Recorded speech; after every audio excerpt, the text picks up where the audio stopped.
chai muối chua muối cả muối chai cà tịch thục bơm thục ấy chai chai thăm rồi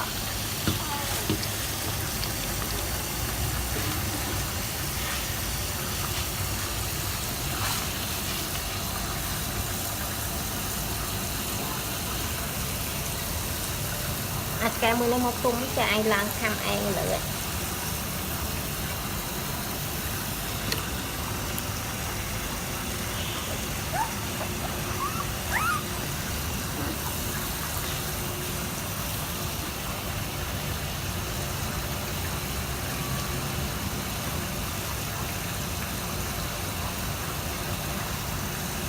gì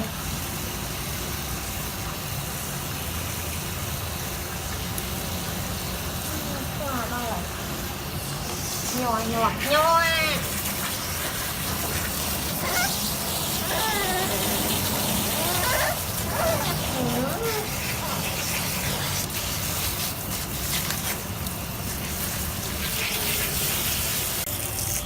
trái từ bó ra bây thì lột tung dơ đặt vào này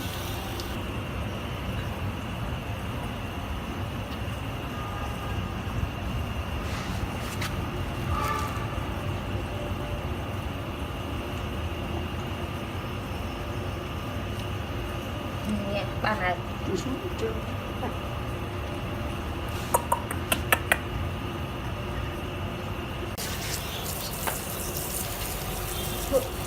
mua chẳng được áp tư gì ấy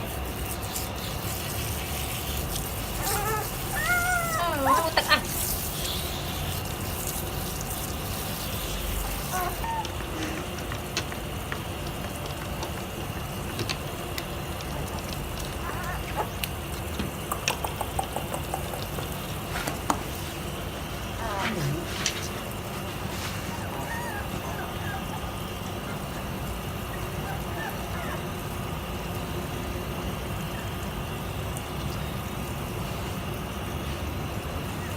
là chưa đặt bột chả thăm vị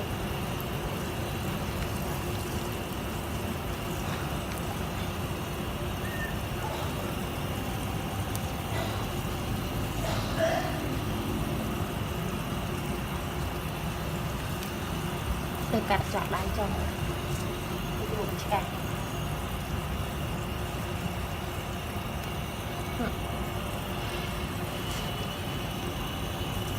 đây nhỉ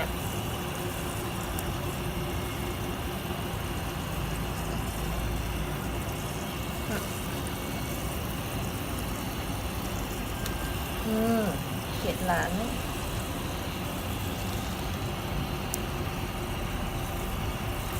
bác anh ta cứ còn phục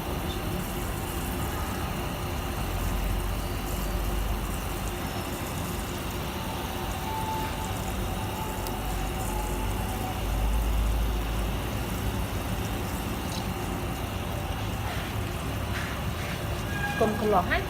lư nữa lọt chắc là anh ai không chuột ao vậy bỏ bánh ao gì tía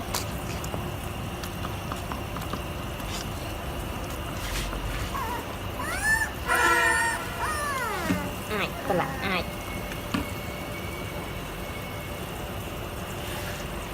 chuột này thiệt mùi chai lụi lộ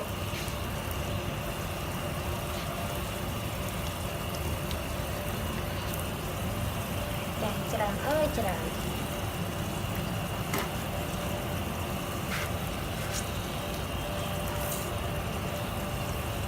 bánh này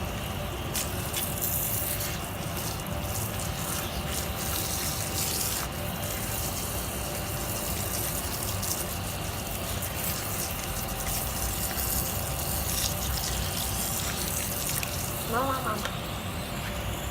thôi chẳng mà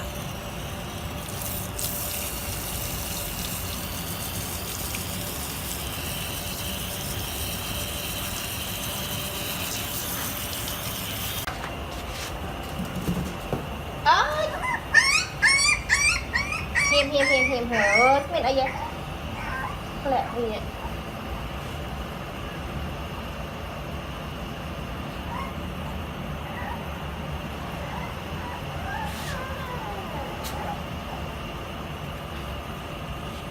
cùng lên cái lạnh mít à con đó.